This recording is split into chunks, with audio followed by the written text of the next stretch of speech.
Hello and welcome to the podcast, the show that empowers women to take control of their health, fitness and mindset, especially through the transitions of midlife.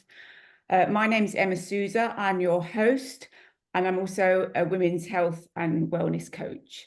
I'm very, very excited today to have lovely Nighean Hardie-Toms with me. Welcome, Nighean. Thank you. So Nighean and I have known each other a long time, actually. We met through love of yoga. I used to go to Nighean's yoga studio many years ago. I fell in love with yoga. Don't do it currently, but we'll definitely get back into it. So today we thought we'd focus on a topic that I do go on about a lot, and that's building strength and muscle as you go on in life. But Nighean has a different perspective to it because she's been working on a very exciting new project, a little branch to her career, which she will tell you about in a moment. And it's in particular working with older people. Now, we're all getting older. We all know people that are older, elderly parents, aunties, uncles, etc. And we know how important it is that you live a long and strong life. So I'm going to hand over to Nighean. Nighean, can you just tell us a little bit about your background first, what you do, and how you came to work with older adults?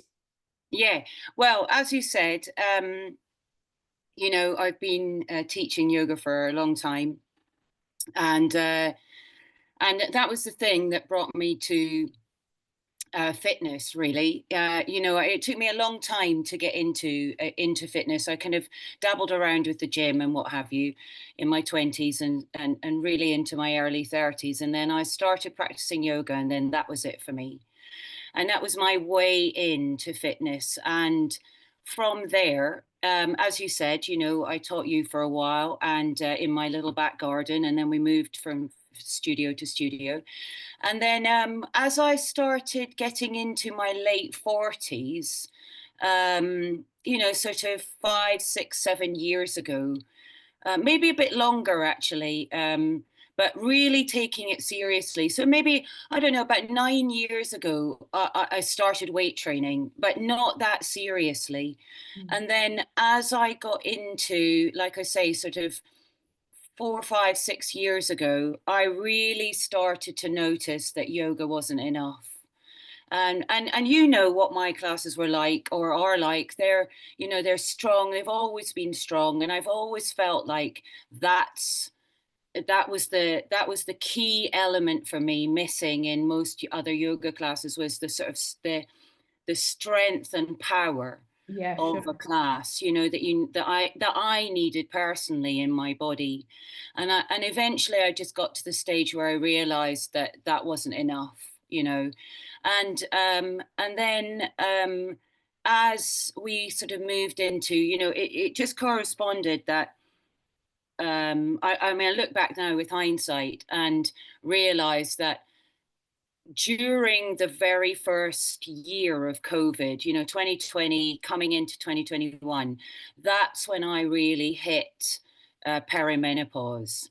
But I didn't know it at the time, and really started to notice the changes in my body. Like everything didn't feel as strong, and that any strength that I did have, kind of, if I didn't do anything, it very quickly felt like I wasn't as strong as I was.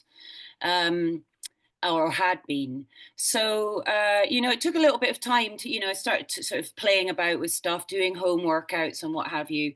And then a few years ago, that was it. Into the gym, started doing, I had a trainer for a wee while that took me on the right path of that. And then from there, it's just gone on. And in the process of finding my own way through menopause, perimenopause, menopause, I've realized, much like you actually, that how important it is for women of our age and beyond, to have some kind of, I mean, I was going to say some weightlifting.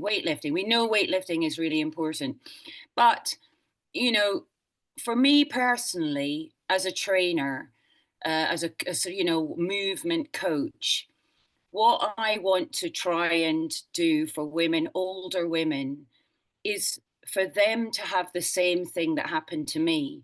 Find your thing that brings you in and then go from there. Yeah, So it sure. doesn't, you know, because, and we've spoken about this already, you know, that how our mums' generation, weightlifting for them is those tiny wee pink weights, purple weights, little kilos, and just kind of doing a few, you know, what they call bicep curls, Yeah. you know, and that's it, a couple of squats and that'll do, you know. But we know, and there's plenty of evidence out there. There's even, you know, there are on Instagram, social media. There are later life women coaches now, so Yeah. we know the importance of weightlifting, of mobility training, all of the things. Yoga is amazing, but it complements Yeah, rather absolutely. than is the thing to do. Yeah, what I love about all the older later life influencers on Instagram and what have you, TikTok, is they just look so fantastic. Yeah, They live fantastic lives. And I think, you know, when you look back, you know, 40, 50 years, women were old at our age. yeah, We were old, yeah, but now we're not. We're young. We look good. We feel good. We move good. And that's what I love about the whole, you know, I don't know, realization of strength training and movement and how important it is. You're so yeah. right. It's so good. Yeah, yeah. And I saw something recently about how, you know, we've been sold, women have been sold this idea that you know, you're toning your body, but actually you know, toning your body, it's a sort of, it's a missell. There's no such thing actually. Your strength training, and I think, and the women that I've been that I watch, you know, you included actually, that it's all about, you know, this sort of mamby pamby, you know, sort of tickling the edges. Actually, when you step into a gym and you stand and you do the weight training that you're into it, there's nothing more empowering, I think. And it feels so good. And actually, you know, it's funny because yesterday, so I've taken on this new client. She's literally next door to me, and she's 74. Yeah. And you know, a year and a half ago, she lost her husband, and you know, she's just going through the process of figuring that her life out now, what that looks like. And we were doing our garden a few weeks ago, and I said to her, you know, how are you doing? And she said, oh, you know, I've got this, that, and the next thing going on, and I'm putting on weight and I'm not moving so much and what have you. And I think when her husband was around, they did quite a lot of walking. He was very active. He did a lot of gardening. And he was an electrician, and he worked really up till about sort of 6 to 8 months before he died. You know, he was in his 70s, still working, not wanting to stop, you know. Um, so because he's not around anymore, her life in terms of her what she does and her activities has completely changed. Mm. So I said to her, well, you know, don't worry, I can help you with that. You know, let's, how about if I come round next week and we'll have a chat, see what what's going on, you know, and look at what you're doing, what you're not doing, and then we'll take it from there. So we had a chat a few weeks ago, and she sort of said, yeah, you know, I want to move more. She's started bowling, Okay. and she's joined the bowling club, I think, down in the village. And she said, you know, the problem that I have is that I can't lean down. My legs aren't strong enough to get down to, you know, to do Yeah. the action to Yeah. to release the ball. And she said, you know, but there are people, women in the club that are in their 90s doing, you know, bowling. And Yeah. and she was Yeah. like, That's what it's you have to so think cool, about. you know, she loves it, she's so Yeah. inspired by it. So I just think about people like her, being inspired by people, by women who are 20 years older than her. Yeah. And I would love for us to be those women inspiring generations behind us, Yeah, you know? sure. Let me ask you a question. Why do you think that there's so much like fear and resistance for women in particular, but women of an older generation, you know, about getting into exercise and is particularly strength training, you Yeah, know, and I am talking about even 40s and 50s, but you know, especially when you hit that 60s, 70s mark.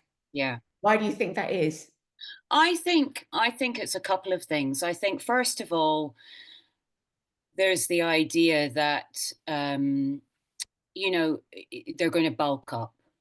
I think, and women of we know, and we see how bodies change, the fashionable bodies change over the generations, over the decades.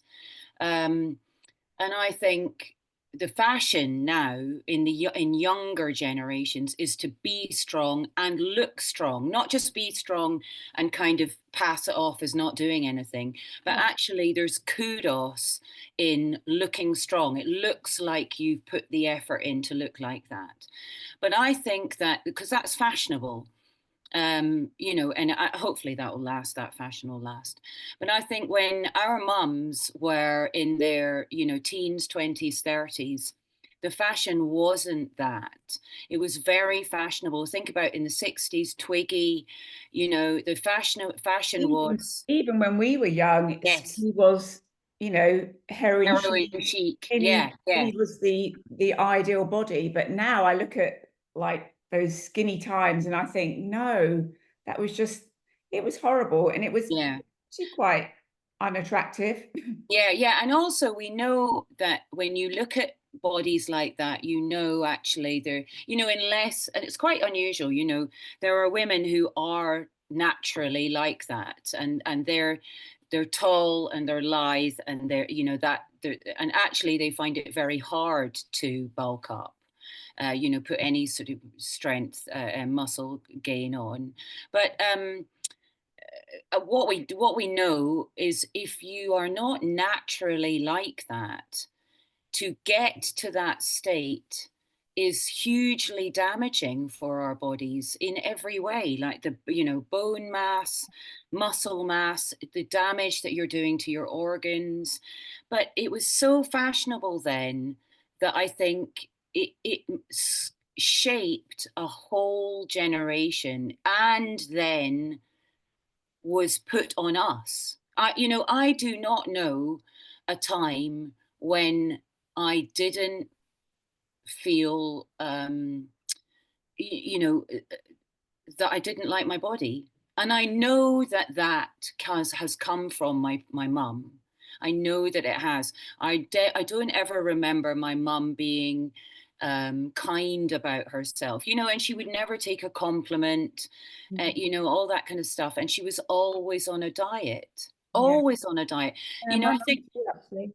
yeah, and I think I don't really know. I don't. I think I've got my aunts. My aunts. They played golf, played tennis, um, maybe running, but they definitely didn't. So cardio is a big thing, and I think, again, how many of our friends do we know that prioritize cardio over strength training? Yeah, which thankfully is changing as well, but very, very slowly. There's still people that are obsessed with cardio is the way to lose body fat and Yeah, become a slimmer you. But yeah, actually, cardio, yeah, it burns calories, but only while you're doing it. So yeah, strength training is so much more than just, you know, losing body fat and sculpting your body with muscle. It's so yeah, much more. And actually, the most important thing about building muscle is your future. You yeah, know, I mean, muscle, we know it changes everything, changes how you are when you're older, how you move, how you live, how you function, but also, you know, if you're unfortunate enough to get some sort of illness, such as cancer or whatever, your chances of survivability is tenfold with Yeah.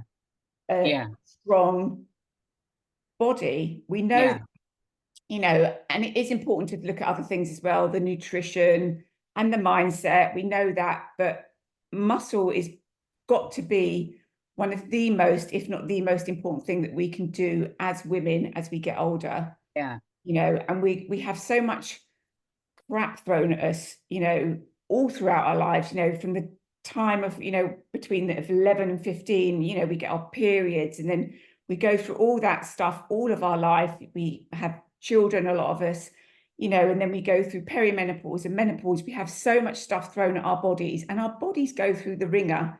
And Yeah. especially now more than ever, they're going through the ringer. I mean, it's kind of like really cruel Yeah. Yeah. what Yeah. Mother And Nature is doing. I don't know. yeah. I wonder, I mean, it's good to see, how things are changing. And it's good to see how, like you say, these older influencers, they are, I was actually talking to my mum about this a few days ago, talking to about, I don't know if you've seen her. I think she's a Canadian woman who trained with Joan is her. Oh, yes, Yeah, yes, and I think her daughter's about our age, and she's a yeah, trainer. yeah, And so Canadian woman Joan, I don't know what her second name is, and I think she had a husband, or has a husband, who's in a care home, and she was in her 70s, early 70s, 8 years ago, 9 years ago, and she realized that if she didn't do something, and I think her, as I say, I think her daughter sort of guided her to the realization that if you don't do something, you're going to end up like dad. You know, I'm yeah, going to end up like my husband, and she did the small things. And this is what I was saying to my neighbor yesterday. So I did her first little exercise session yesterday. It was based around a chair. We did some things, just stretching and what have you, and then stood up and did some squats and, just bits and pieces. And the thing is, she completely gets it, as did Joan.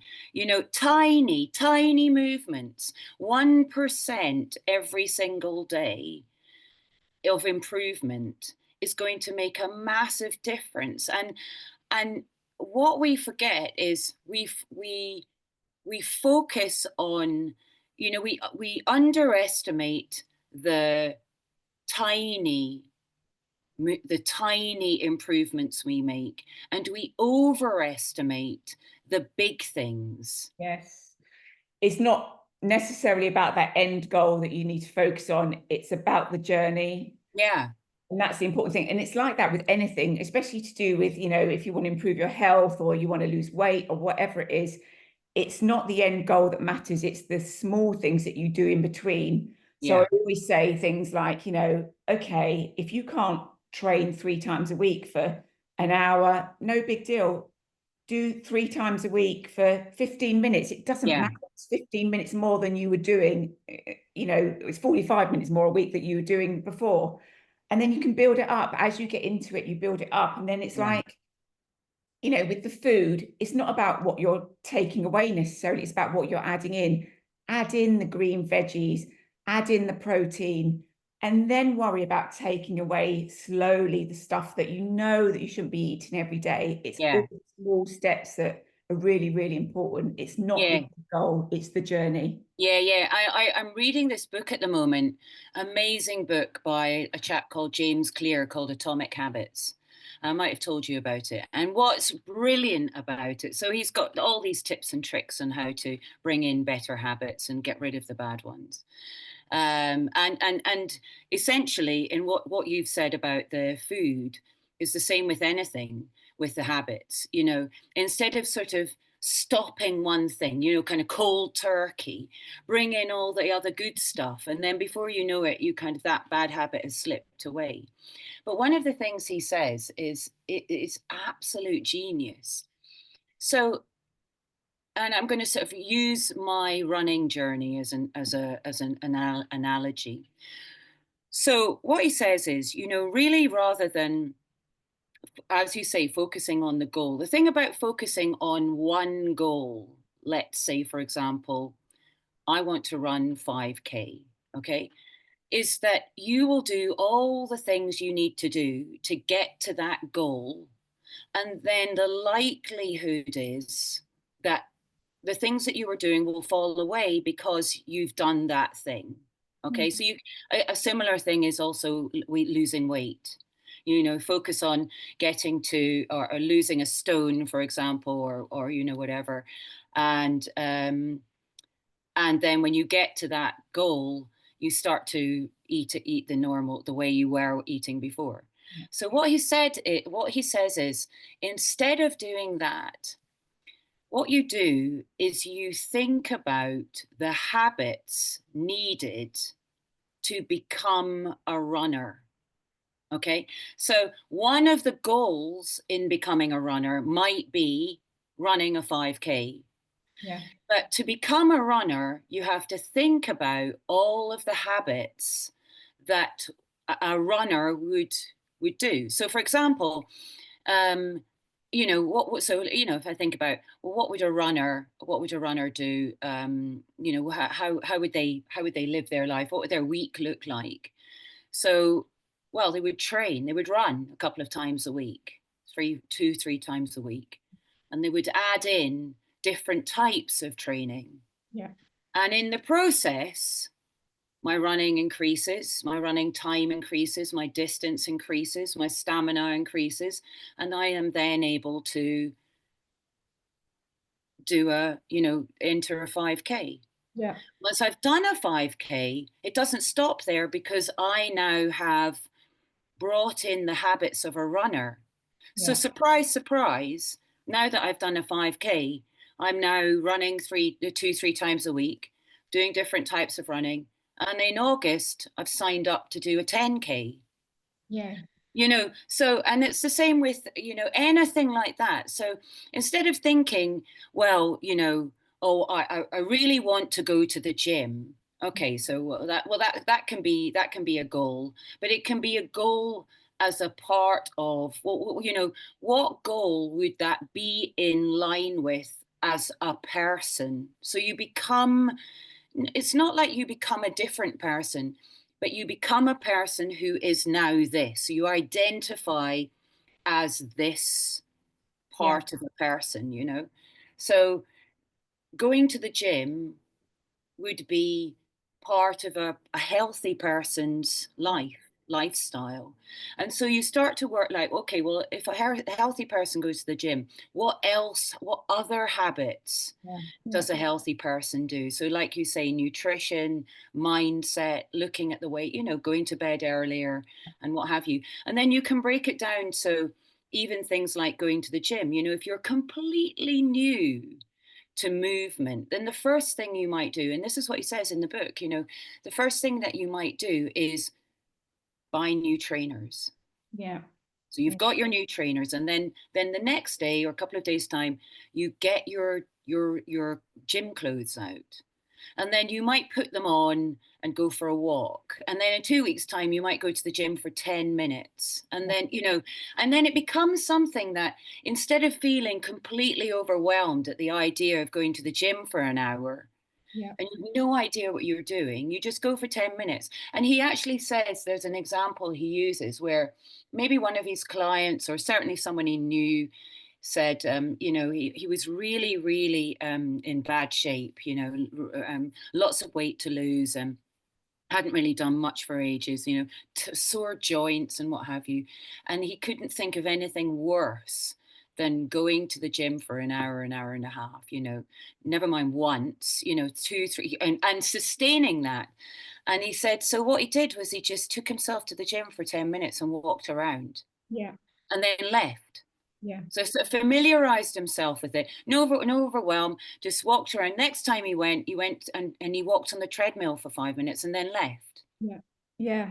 Yeah, exactly. I mean, it's one thing that I hear lots, from clients, from other women, in fact, I did a post, I think it was yesterday, about on Saturday, I had a crap day, basically. I got up, I wasn't motivated, I didn't go Yes, to I the saw gym, that. Yeah.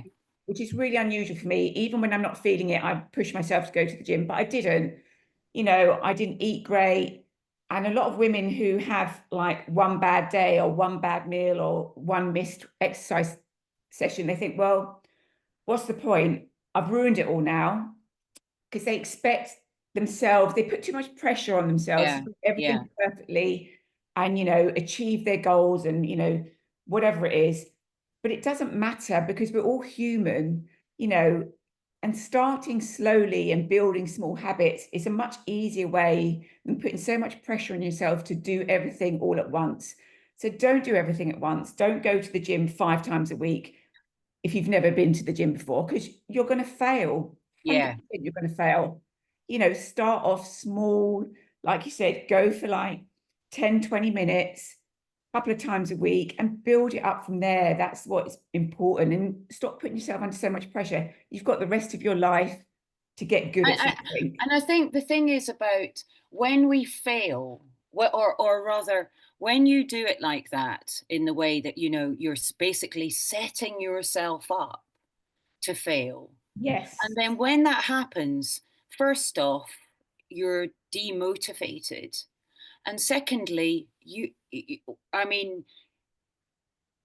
just taking ourselves back to what we were talking about in terms of that kind of generational um, feeling of not appreciating ourselves enough. Immediately, and I know this from my own experience, but also talking to other women of my kind of age, immediately you are back in that little voice in your head that says, I knew that I wouldn't be able to do yeah, that. You're useless at stuff like yeah, this, you yeah, know. And then it just creates this pattern where every single, you know, but we want to do something, but as soon as we don't do it correct in what we imagine to be correctly, yeah. then everything falls away.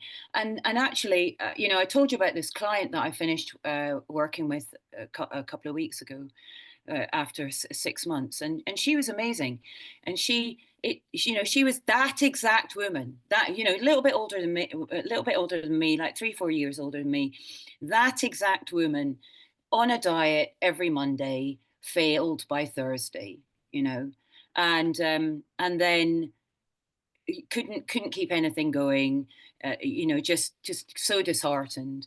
And we worked together, and together she realized that exactly what you said. If you it's a physical impossibility. We are not robots, we are human beings, and it is a physical impossibility to sustain anything without something occasionally happening. Exactly.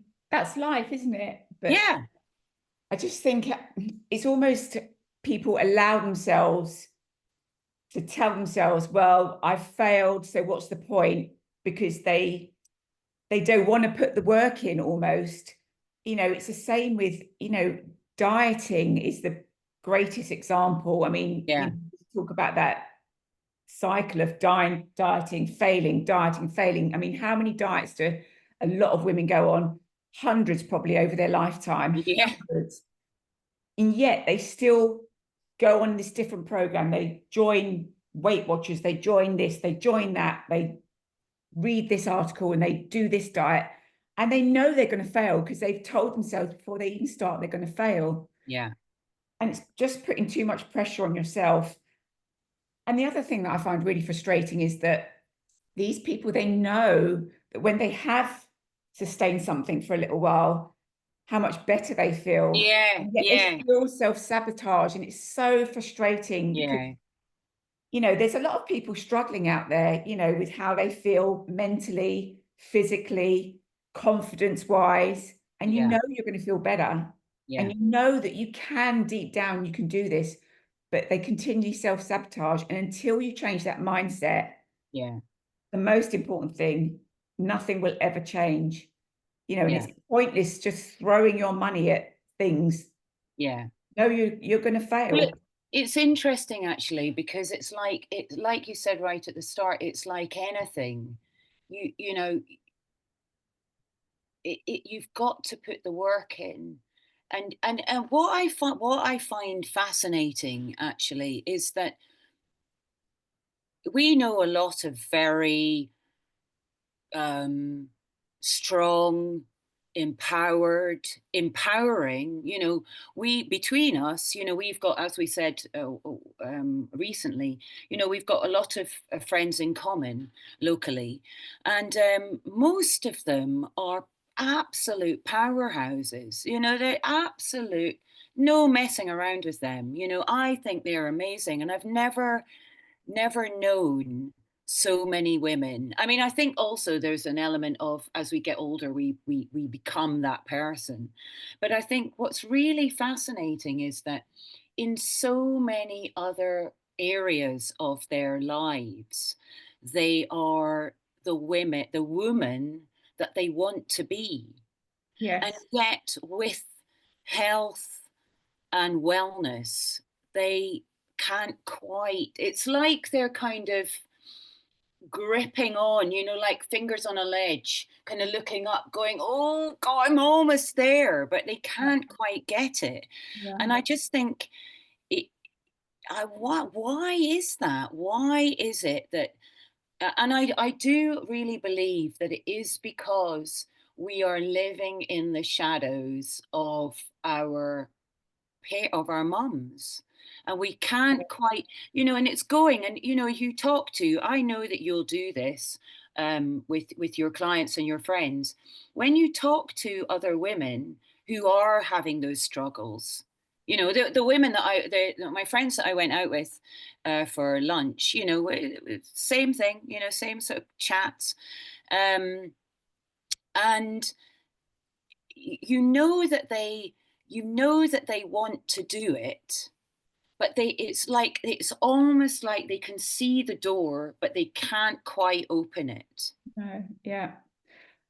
I mean, I've been guilty of this in the past as well, starting things, not finishing them, you know, and a part of it is also that today we have incredibly busy lives. Yeah. We do so much more. You know, we work, we have jobs, we have kids, grown-up kids, younger kids, we have elderly parents, and we have, so many things going on. There's so many different stresses and pressures going on in our lives at the moment, Yeah. like crazy. And I think often we let that be an excuse, because it is an Yes. excuse. Yes. There is no excuse how busy you are, how stressed you are. There's no excuse not to put yourself first. And I think this is the mindset that people need to change. Actually, it's putting yourself first so you're a better person for the people around you that Yeah. yes, you do take care of, because as women, we are the carers, Yeah. but it's changing that mindset from I'm too stressed, I'm too busy, I'm not sleeping right, I haven't got time to cook good food, or I haven't got time to go to the gym. Actually, there's always time. Yeah, and actually Always you time. don't not have time. Yeah. Yeah. Yeah, I was telling you about my neighbor, and last night, so we did, really really straightforward, probably no more than half an hour, 20 minutes maybe. And she loved it. She loved it. And I did too. I did the whole thing, and we did. As I say, we're sitting on chairs opposite each other, just in her dining kitchen area, and sort of marching on the chair, and doing some stretches and what have you. And anyway, so got up and said goodbye, and she said, "I feel great."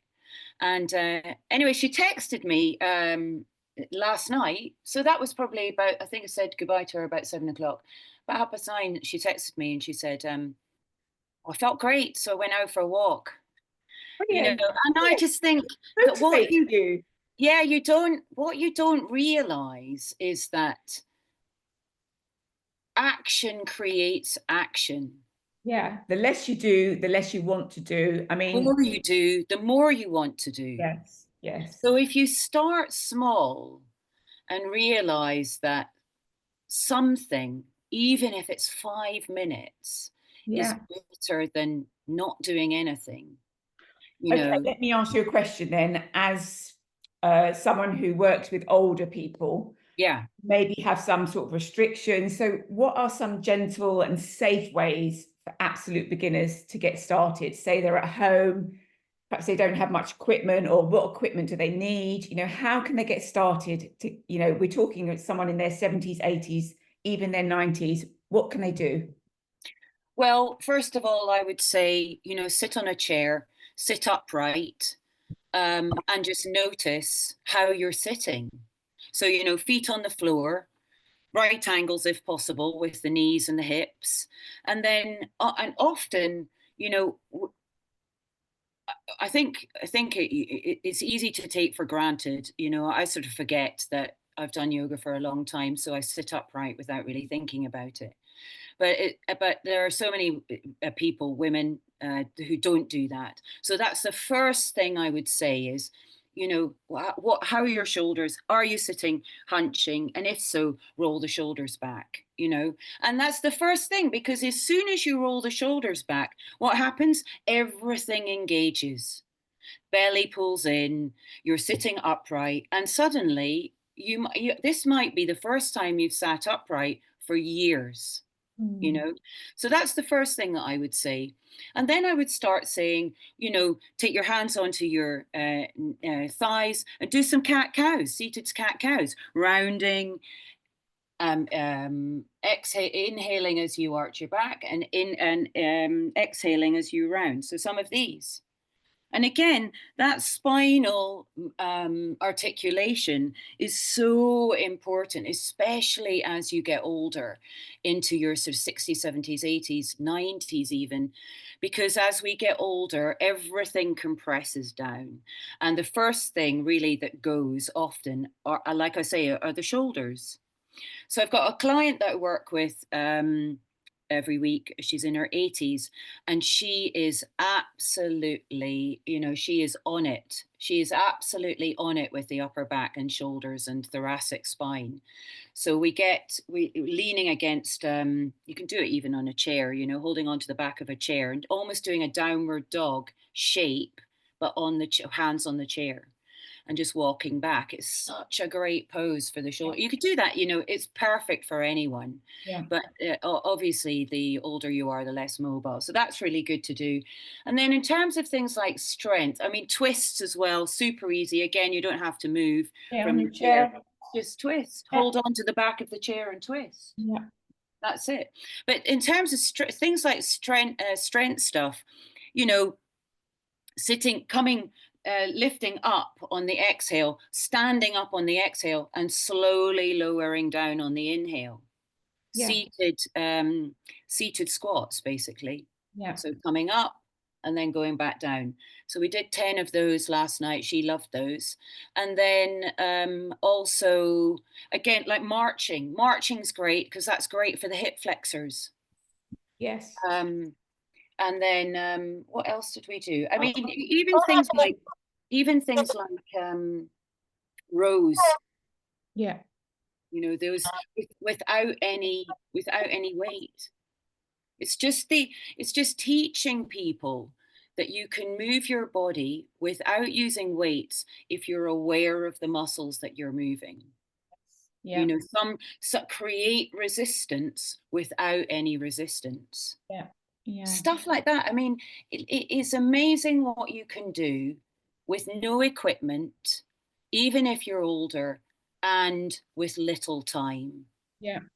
All of us, every single one of us, you and I included, if we suddenly felt, I mean, last week I wasn't very well, wasn't feeling brilliant, but I just did a little bit every day, and I didn't feel amazing doing it, but I felt better afterwards. I think this is it. You may not want to do it, you may not feel motivated to do it, but once you do it, even if it's a short session and it's not a perfect session, you instantly feel better and you want to do more of it. And I think that's what it is. It's creating habits. Habits are the thing you need to create. Like brushing your teeth is a habit. You would never get up and not brush your teeth, ever. Hopefully not. So what you need to do is you need to make that 10 minutes of movement or whatever it is a habit. Yeah. And once it becomes a habit, it just becomes easy. You do it without thinking about it. And that's what you want to Yeah. create. And you want your brain to say to you, I mean, I can't imagine. I tried to cut my training days down from 5 days at the gym to 4 days because I felt like I wasn't recovering. I was trying to do running as well. I was trying to do this. I was trying to do that. My body wasn't recovering. I couldn't do it. I just missed it so much. And I just, and I've made it work with everything. I've stopped the running for a little bit and, I'm doing the 5 days. It's that almost that need that you have to do it. It's a good thing. So this is what my client said, my 6-month client. She got to that stage as well. So I gave her tiny little workouts to do, and I did some recordings, some video recordings for her, yoga and strength stuff, and we talked about her nutrition, and eventually she got to the stage where she couldn't imagine not doing exercise, couldn't imagine eating well. She couldn't imagine it. And that, what a place to be, what a place to be.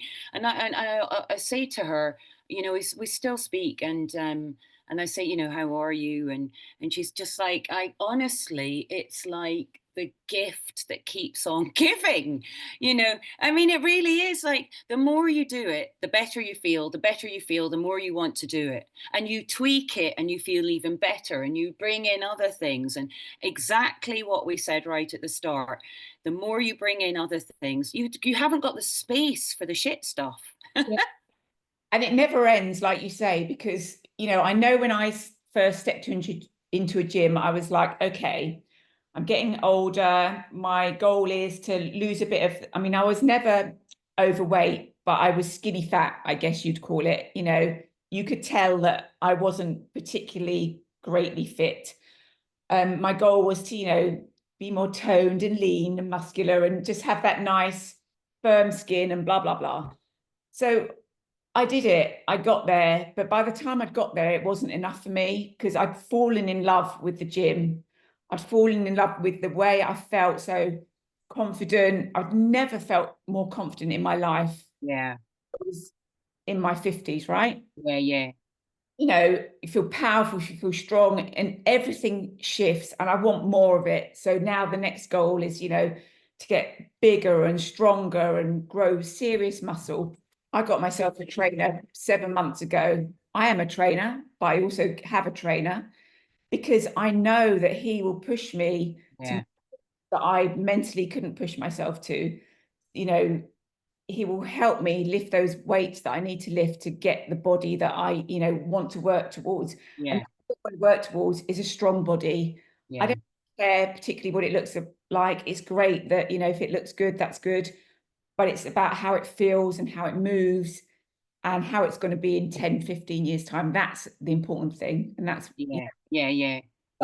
And I might add, Emma, that a few years ago I did this 12-week program, and it just coincided that it was the year of my wedding. I actually didn't do it for that at all, and it was over the course of the summer, and it was amazing. Actually, I really enjoyed it. It actually, it that was the thing that tipped me over the edge from kind of playing about with weight training and stuff to really going for it. That was the tipping point for me. And it had everything. It had mindset. It had a diet, nutrition. But what was interesting was, we were in a sort of coaching program on a Facebook page, and everyone was sort of, getting all these wee messages and putting in videos and what have you, and there were people who were sticking to the diet with military precision. Nothing was left to chance. And I just thought, you know what, I'm going to follow the rules Yeah. and I'm going to do what I can. You know, I had to eat 6 times a day, and no, it was that right? Yeah, 6 times a day. Yeah, yeah, yeah. I mean, tiny meals and snacks and all the rest of it, all thought out. But I got the gist of it, you know, and considering that also, you know, I was quite busy. I just thought I haven't got time to do the exact thing, and yet my results were amazing. Yeah. So my point about that is that you don't have to do, it doesn't have to be perfect. It doesn't have to be military precision. You know, follow the rules, make sure that you're doing something that works for you, Yeah. and but be consistent. Consistency is so overlooked. And ultimately, we you know, whatever happens to us, whatever results we get, whether it's, you know, like you say, aesthetically looking lean and strong, whether it's confidence, or, you know, just feeling better in yourself, or years from now not falling over and not breaking something, or not falling over at all, you know, whatever it is, those results are the gift of the work that we do now. Yes. And you know, it's the same with anything. You know, you go on holiday, unless you're really lucky and you've got pots of money, you actually have to work for that holiday. Yeah. You know, and it's the same with anything. So if we can just apply the same rules that we apply to everything else that we do in life, and allow ourselves that space between the work that we do, in delay the gratification, and know that the results will come, Yeah. then it, you know, let go of the idea of what you think it should be, and welcome in the journey of it. It's so much more enjoyable and immediately empowering. Absolutely. I think it's brilliant. Okay. I think that's such a great chat we've just had. Yeah, I love that, Emma. Thank you so much. Okay. So where can people learn more about, your work, and how can they connect with you? Okay, so sadly, I don't actually have my own website. I'm still, you know, working under the website of Twisted Yoga, so that's fine. Um, so you can find me at twisted-yoga.com. But also, I'm on Instagram as Twisted Yoga Girl, Okay. and I think I'm on Facebook as Twisted Yoga Girl or Nighean Hardie Yoga. But essentially, probably Instagram, really, Twisted Yoga Girl. And I Okay. think, you know, if you put my name, anyone who puts my name into anything, you'll find me pretty much instantaneously. There aren't that many Nighean Hardies around.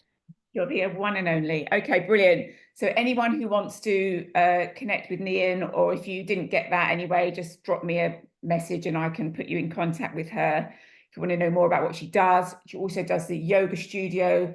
But this new venture of yours, working with people, older people, I think is brilliant. I love it so much. And Oh, it's so satisfying, and actually gives me hope for the future.